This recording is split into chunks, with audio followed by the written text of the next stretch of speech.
अच्छा, अब हम इसमें देखते हैं, इसमें हमारे पास फंक्शंस गिवन है जिनके साथ हमने कॉरस्पॉन्डिंग ग्राफ्स को कंपेयर करना है। डिफरेंट फंक्शंस गिवन है, इसमें थोड़ा सा आपको रिवाइज करना पड़ेगा कि हमने इसमें प्रीवियसली क्या देखा हुआ है।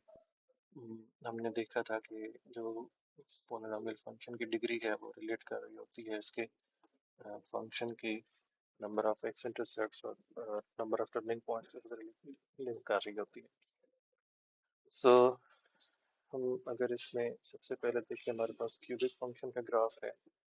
सॉरी, क्यूबिक फंक्शन गिवन है जिसमें लीडिंग कोएफिशिएंट नेगेटिव है। उसके बाद नेक्स्ट हमारे पास क्वाड्रेटिक फंक्शन है, फिर क्यूबिक फंक्शन है, फिर क्वाड्रेटिक है।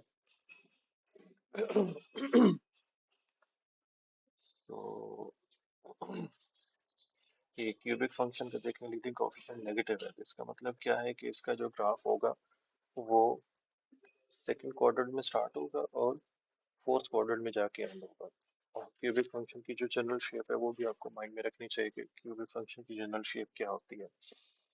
सो अब देखते हैं, तो इसमें हम इसमें देखें इसके नंबर ऑफ एक्स इंटरसेप्ट कितने होंगे। इसके number of x intercept maximum 3 होंगे, और इसकी क्योंकि डिग्री 3 है तो इसके नंबर ऑफ टर्निंग पॉइंट्स 2 होंगे।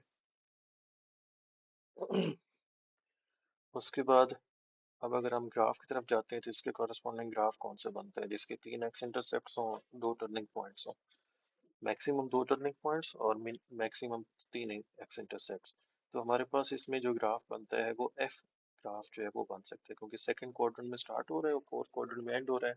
2 उसके टर्निंग पॉइंट्स हैं और 3 एक्स इंटरसेप्ट्स हैं। इसमें आप इजीली देख सकते हैं यहाँ पे।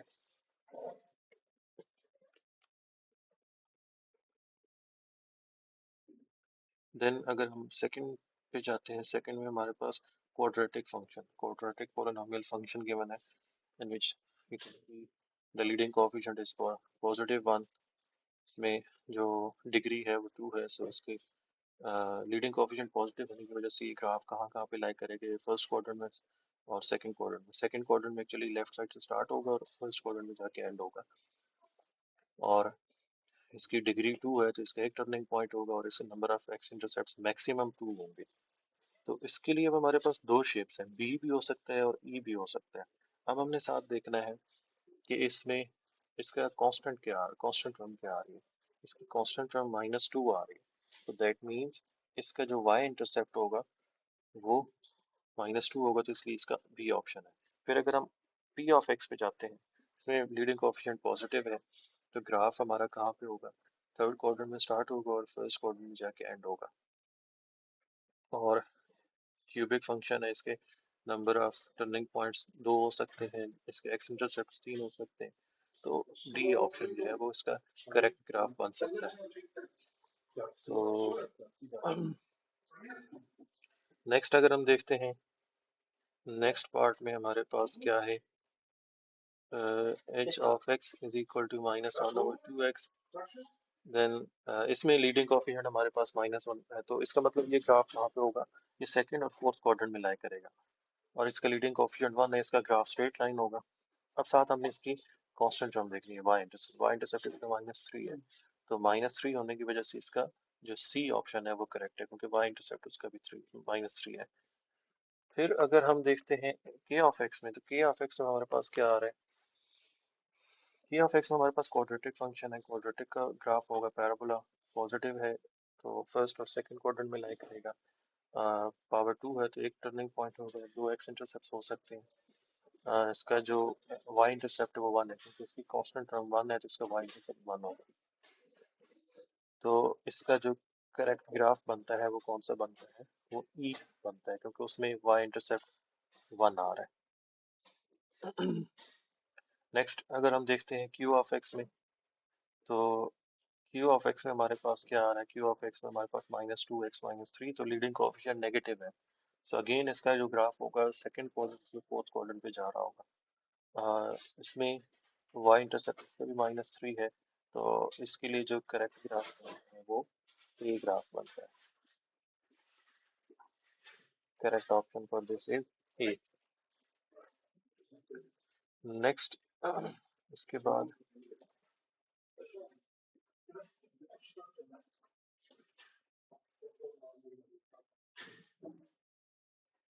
अब हमारे पास ये क्वाड्रेटिक क्यूबिक फंक्शन है बेसिकली, क्योंकि अगर हम इस क्वेश्चन नंबर 2 में देखते हैं, इसको अगर हम एक्सपेंड करते हैं, जो minus into x plus one whole square है और इंटू एक्स माइनस टू है, इसको मैं अगर एक्सपेंड करता हूँ, विदाउट एक्सपेंडिंग वैसे हमने करना है, लेकिन एक्सपेंड करें तो ये क्यूबिक फंक्शन बनता है, मतलब पावर 3 बनती है इसकी। तो इसके नंबर ऑफ टर्निंग पॉइंट्स 2 होंगे और उसके जो एक्स इंटरसेप्ट होंगे वो 3 होंगे। मैक्सिमम 3 हो सकते हैं एक्स इंटरसेप्ट और मैक्सिमम 2 इसके टर्निंग पॉइंट्स हो सकते हैं। तो यही रीजन है इसकी कि इसके एक्स इंटरसेप्ट कितने होंगे और उसके बाद इसका ग्राफ कहाँ पे लाई करेगा, क्योंकि इसका जो लीडिंग कोएफिशिएंट है उस लीडिंग कोएफिशिएंट इसका नेगेटिव होना है। तो नेगेटिव होने की वजह से ये ग्राफ कहाँ कहाँ पे लाई कर सकते हैं, ये graph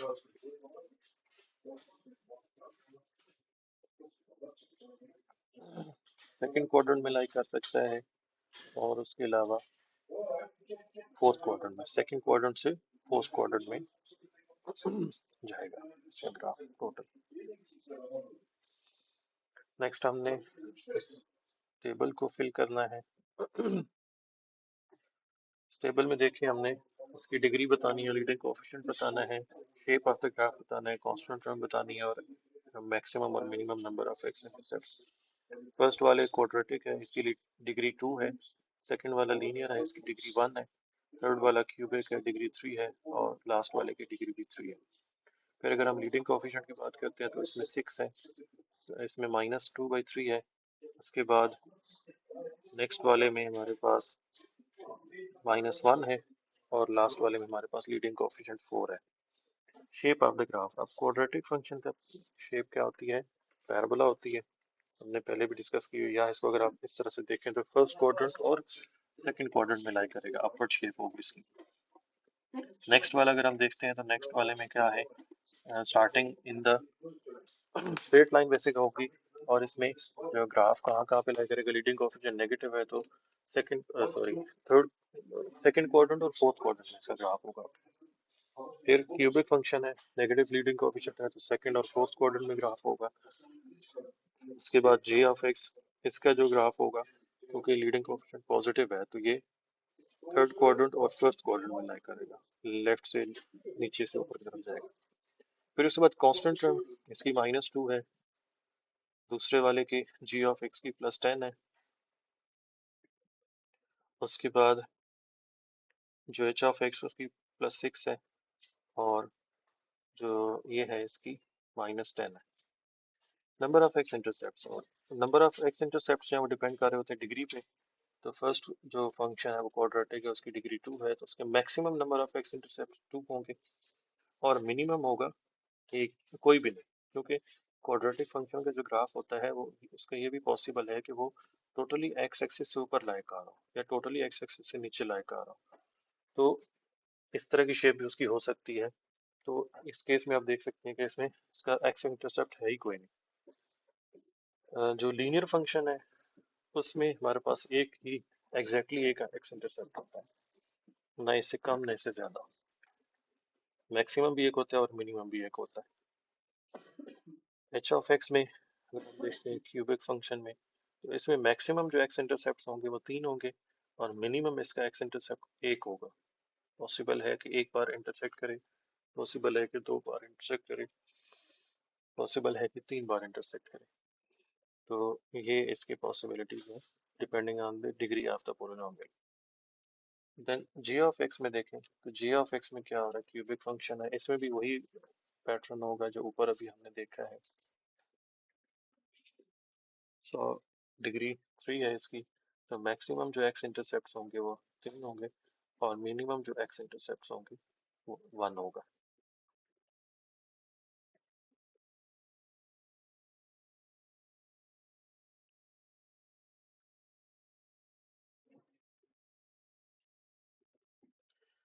Next, if we look at these graphs and the corresponding table, we need to tell whether the function is having what is the degree of the polynomial function, what is the leading coefficient, what will be the constant term.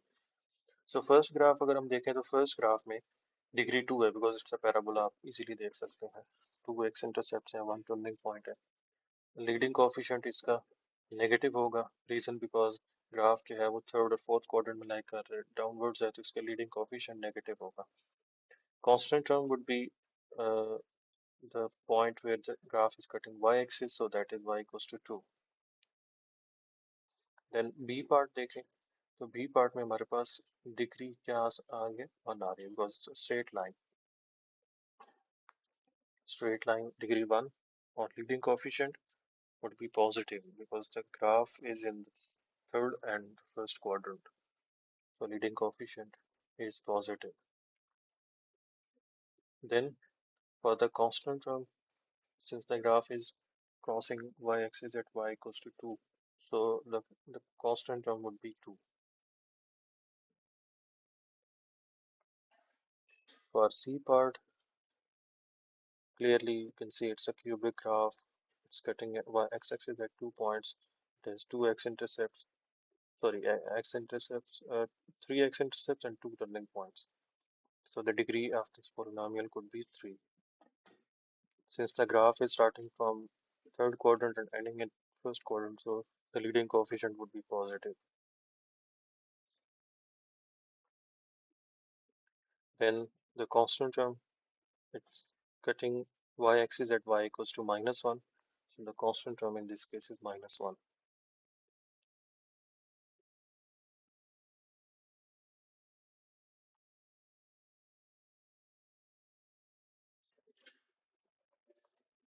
Then for D part, it's again a cubic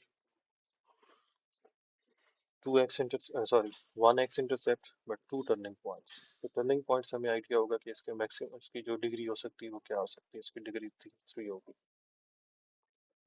और because it's starting in the second quadrant ending in fourth quadrant, so its leading coefficient would be negative.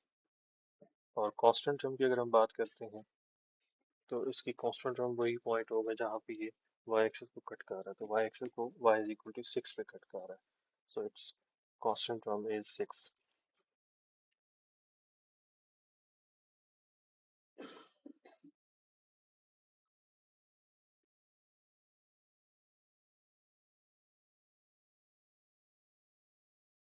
Next हमने difference बताना है कि 3-4 जो functions हैं इनके graphs में, और हमें y इंटरसेप्ट बेसिकली इनका गिवन है, और हमने एक जनरल फॉर्म इसकी लिखनी है। कोई भी इक्वेशन हो सकती है, स्टैंडर्ड फॉर्म भी हो सकती है या कोई स्पेसिफिक आप फंक्शन भी इसमें लिख सकते हैं। कांस्टेंट फंक्शन, सो जिसका y इंटरसेप्ट 0, 5 हो, constant function y is equal to 5 बन जाता है।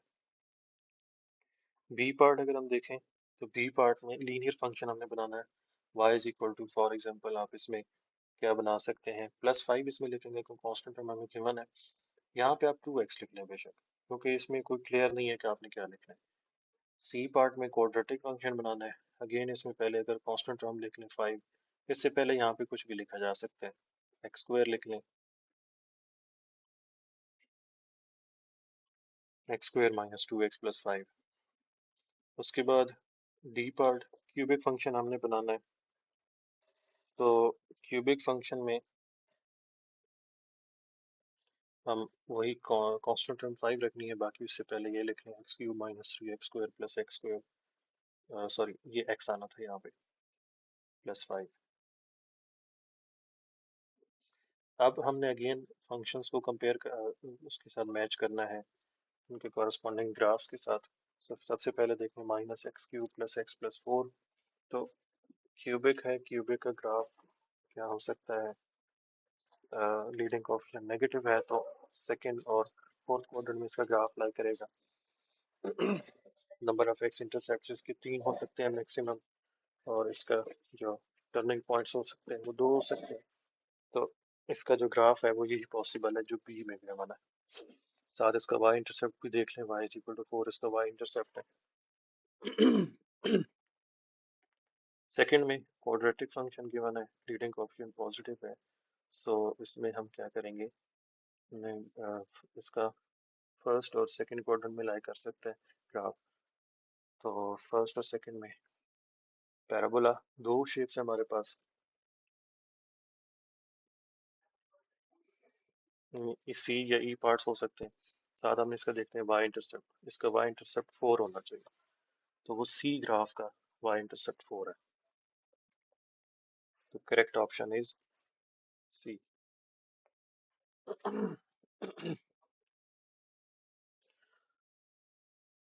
उसके बाद थर्ड पार्ट में जो फंक्शन है उसको देखते हैं। उसको बेसिकली हम एक्सपेंड कर लेते हैं। तो एक्सपेंड करने से ये क्या बनता है, x square plus 2x plus x plus 2। ये मिडिल टर्म का कोई इसमें पर्पज नहीं है सच। लीडिंग कोएफिशिएंट देखें पॉजिटिव है, कांस्टेंट टर्म 2 है, तो इसमें जो करेक्ट ऑप्शन है वो ई बनता है। क्योंकि इसका ग्राफ सेकंड क्वाड्रेंट और फर्स्ट में लाई करेगा।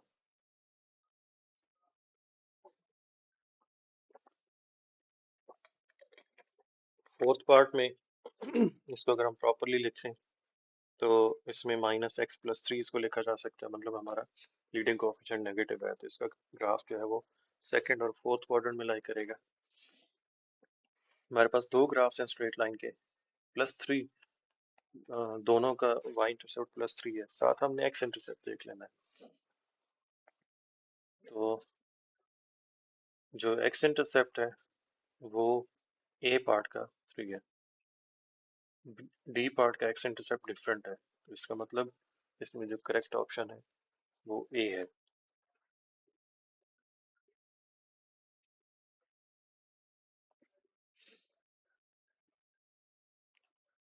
नेक्स्ट पार्ट में हम देखते हैं, नेक्स्ट पार्ट में अगेन हमारे पास स्ट्रेट लाइन है, उसका भी लीडिंग कोएफिशिएंट नेगेटिव है।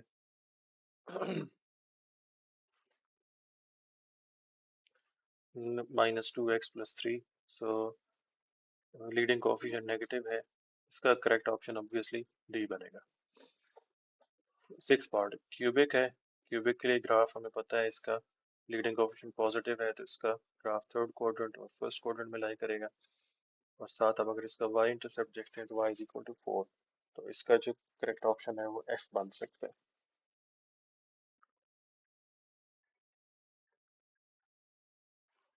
क्योंकि y इज इक्वल टू 4 पे y एक्सिस क्रॉस कर रहा है।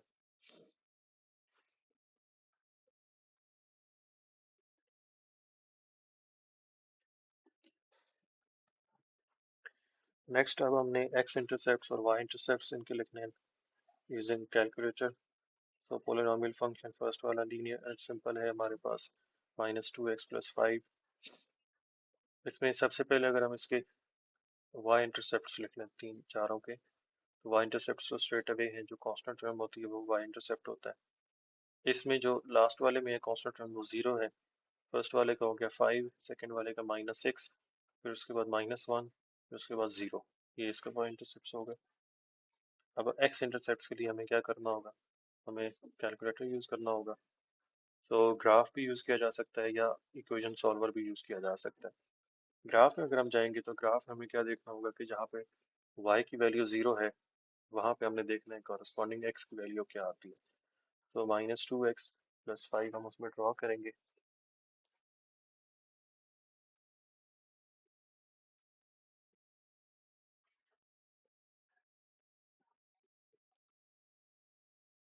तो इसमें मैंने ये देखा था कि अगर आप नेगेटिव पहले ना लें, उसको इस तरह से कर लें, 5 -2x आप लिख लें उसको, -2x+5 की जगह 5 -2x लिख लें। अगर आपके पास और कोई कांस्टेंट टर्म साथ नहीं है तो आप उसको इस तरह से लिख लें, 0 + -2x, 0 पहले लिख लें। अच्छा, अब हमें इसके देखना है y इंटरसेप्ट, उसका x इंटरसेप्ट क्या है। तो ये देखें इसका अप्रोक्सीमेटली जो है वो बन रहा है 2.5, 2.5 इसका अप्रोक्सीमेटली x इंटरसेप्ट बन रहा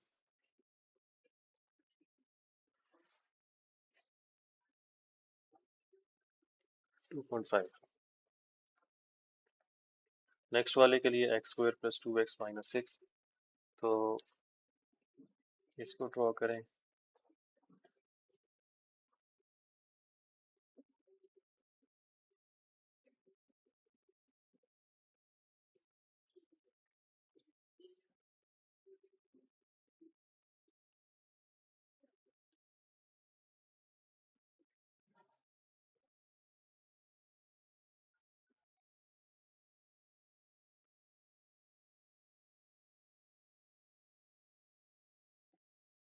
सो इसमें ट्रेस अगर हम करते हैं तो इसके जो एक्स इंटरसेप्ट्स हैं वो क्या बनते हैं, 1.6 ऑलमोस्ट बनता है। एक एक्स इंटरसेप्ट 1.6 हो गया।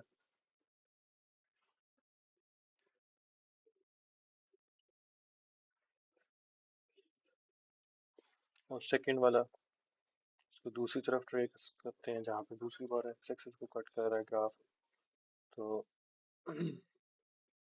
वो बनता है ऑलमोस्ट -3.6।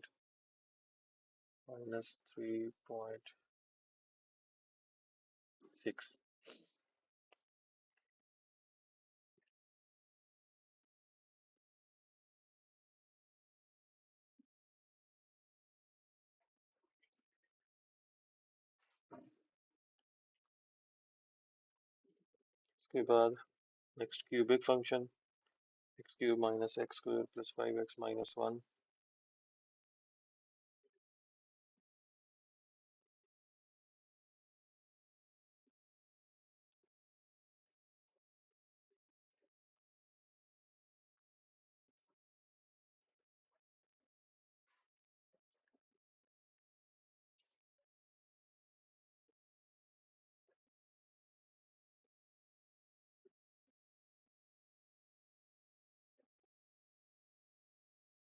इसमें अगेन देखना है एक्स एक्सिस को कहाँ पे कट कर रहा है, तो एक्स एक्सिस को एक ही पॉइंट पे कट कर रहा है।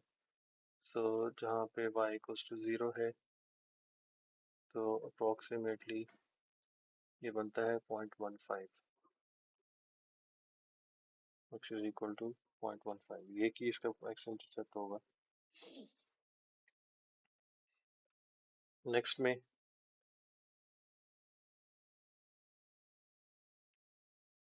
हमारे पास क्यूबिक फंक्शन अगेन आ रहा है।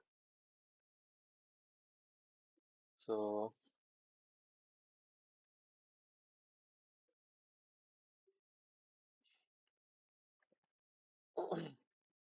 इसको ड्रॉ करते हैं।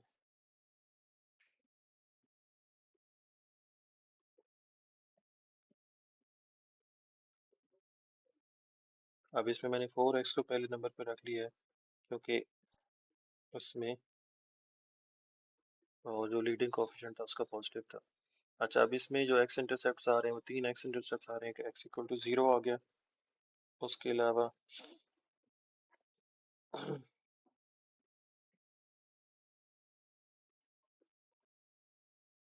फर्स्ट एक्स इंटरसेप्ट जो है वो एक्स इक्वल टू 0 हो गया।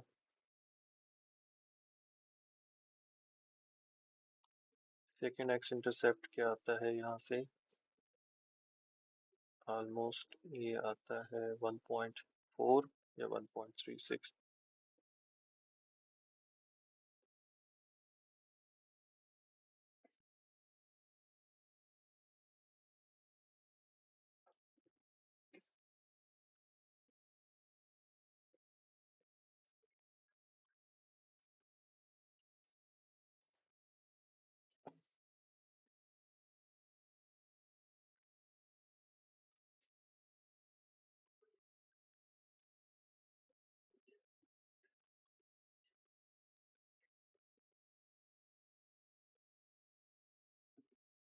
1.4 इसको कर लेते हैं। उसके बाद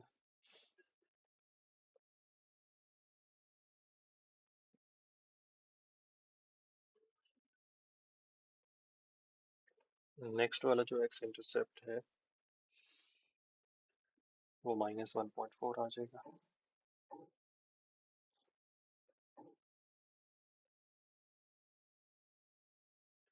नेक्स्ट अब हमने क्यूबिक फंक्शंस और कोड एक्स इंटरसेप्ट्स और उसके बताना है कि कितने क्यों होते हैं, बिकॉज उसकी जो डिग्री है क्यूबिक फंक्शन की वो 3 है, तो जो डिग्री है वो maximum number of x intercepts बताती है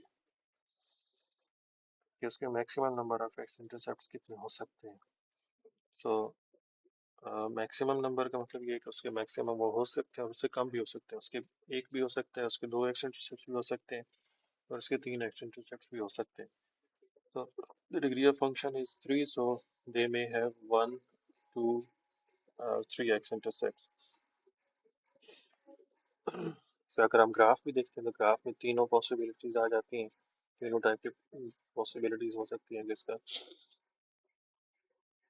ग्राफ क्यूबिक हो सक क्यूबिक होने की वजह से उसके एक्स इंटरसेप्ट कितने हो सकते हैं। फिर आगे हम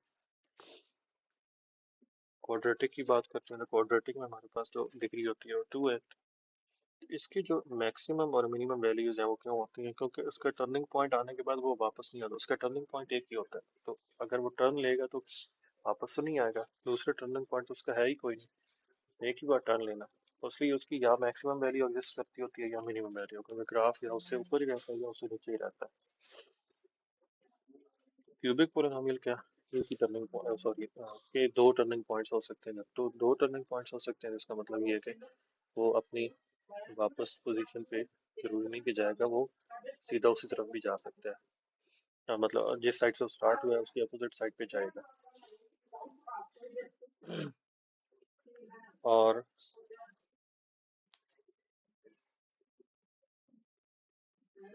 so they have maximum and minimum points because they end in the same direction as they start.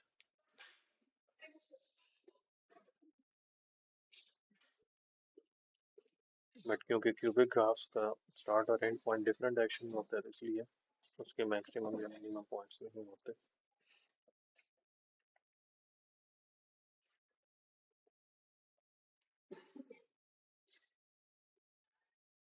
Next अगर हम देखते हैं, अगेन हमने ग्राफ्स को कंपेयर करना है उसके कॉरस्पॉन्डिंग अलजेब्राइक फॉर्म के साथ। फर्स्ट वाला है -x³ + 6x² - 4x। तो इसमें लीडिंग कोफिशिएंट नेगेटिव है, सेकंड क्वाड्रेंट में स्टार्ट होगा, थर्ड में एंड होगा। तो तीनों ही वैसे क्यूबिक के हैं, ए और सी में से कोई एक हो सकता है।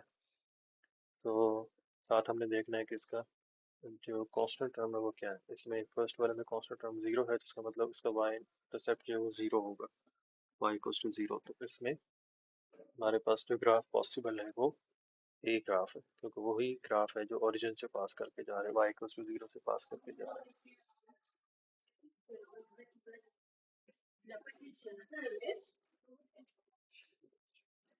Second function -x³ again second और फोर्थ क्वाड्रेंट में लाई करेगा, इसके लिए y इंटरसेप्ट 3 है, तो इसका जो करेक्ट ऑप्शन होगा वो सी होगा।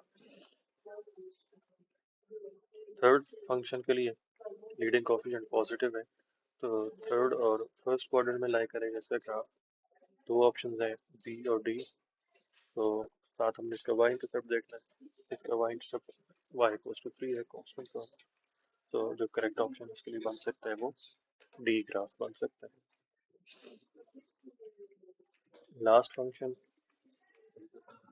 अब लास्ट फंक्शन में अगर हम देखते हैं तो लास्ट फंक्शन में हमारे पास लीडिंग कोएफिशिएंट पॉजिटिव है, थर्ड और फर्स्ट क्वाड्रेंट में इसका ग्राफ लाई करेगा, बट इसमें जो कांस्टेंट टर्म है वो 0 है, तो y इक्वल्स टू 0 से ग्राफ पास करेगा। तो इसका बी ऑप्शन करेक्ट होगा।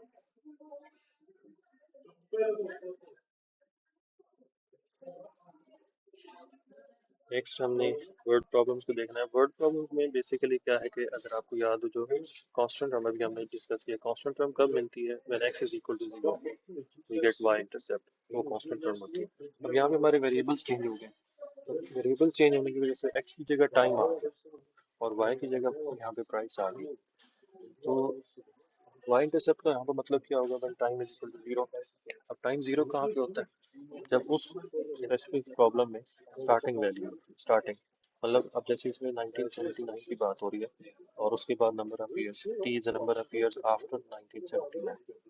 तो इसका मतलब जो 1979 वाला ईयर होगा वो time is equal to 0, because वो 0 थी। उसके बाद वाला 1980 वाला जो होगा वो फर्स्ट ईयर होगा, 1981 वाला सेकंड ईयर होगा, सो ऑन। तो जब टाइम इक्वल टू 0 लेंगे तो हमारे पास 25.720 आंसर आएगा, और इसको हम क्या कहेंगे, it's the starting value, initial value, starting value. So starting price आप कह सकते हैं, इनिशियल प्राइस कह सकते हैं, या आप कह सकते हैं कि प्राइस ऑफ गैस इन 1979। तो एक्स इंटरसेप्ट का मतलब ये होता है, सॉरी वाई इंटरसेप्ट का मतलब ये होता है starting value, starting price in 1979।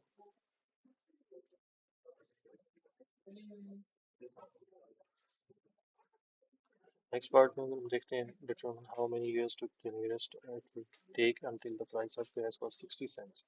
अब यहाँ पे हमें किसकी वैल्यू गिवन है, हमें y एक्सिस की वैल्यू गिवन है, प्राइस गिवन है, तो वो y एक्सिस पे लाई करेगा। हम इसको कैलकुलेटर में ड्रॉ करते हैं और देखते हैं कि y एक्सिस पे 60 हो तो x एक्सिस पे कॉरस्पॉन्डिंग वैल्यू क्या आती है।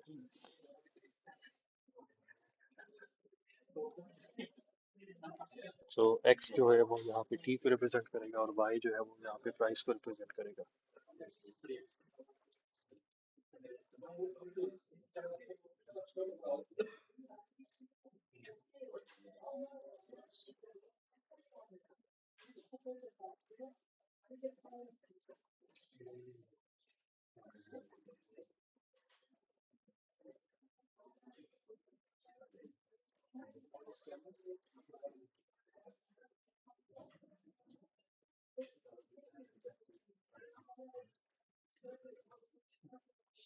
फंक्शन इनपुट करते हैं तो हमारे पास 0.008 एक्स क्यूब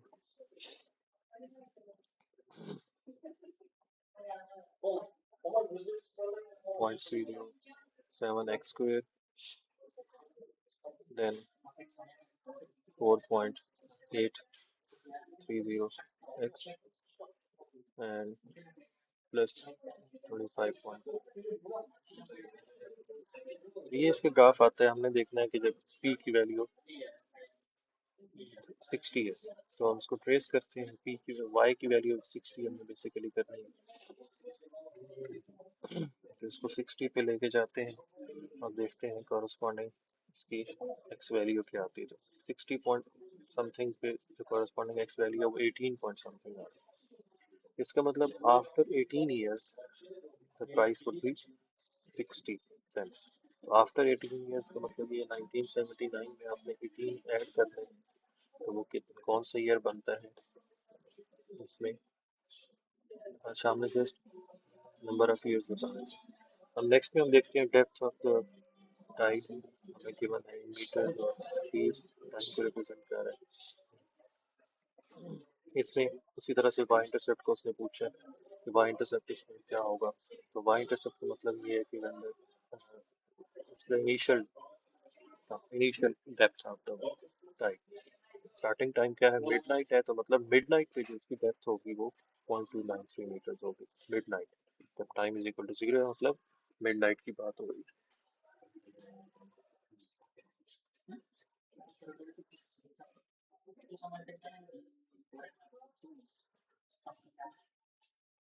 Next part है use the polynomial function to determine the time depth at 10 am। तो 10 am पे बेसिकली मिडनाइट के बाद कितने आवर्स हो चुके हैं, 10 आवर्स हो चुके हैं, तो t इज इक्वल टू 10 हम इसमें इन्वोट करेंगे।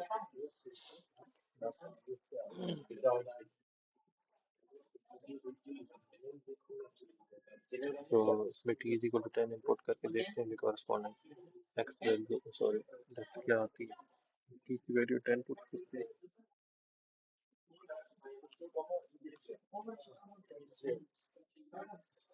तो बेसिकली हमारे पास आंसर आता है 4.243 मीटर। तो 10 am पे इसकी डेप्थ कितनी होगी। How much big higher is the depth at 6 am compare to initial depth of the tide. So basically हमने अब क्या करना है, 6 am पे उसकी डेप्थ फाइंड करनी है और फिर उसको कंपेयर करना है इनिशियल के साथ, मतलब कितना डिफरेंस है उसका। तो 6 am मतलब t is equal to 6 put करना है हमने। उसी तरह से हमारे पास इसकी ही हाइट आती है 3.599 और इसका डिफरेंस फाइंड करते हैं इनिशियल डेप्थ हमारे पास 3.293, तो ये डिफरेंस आ जाता है 3.3 मीटर्स। That's it.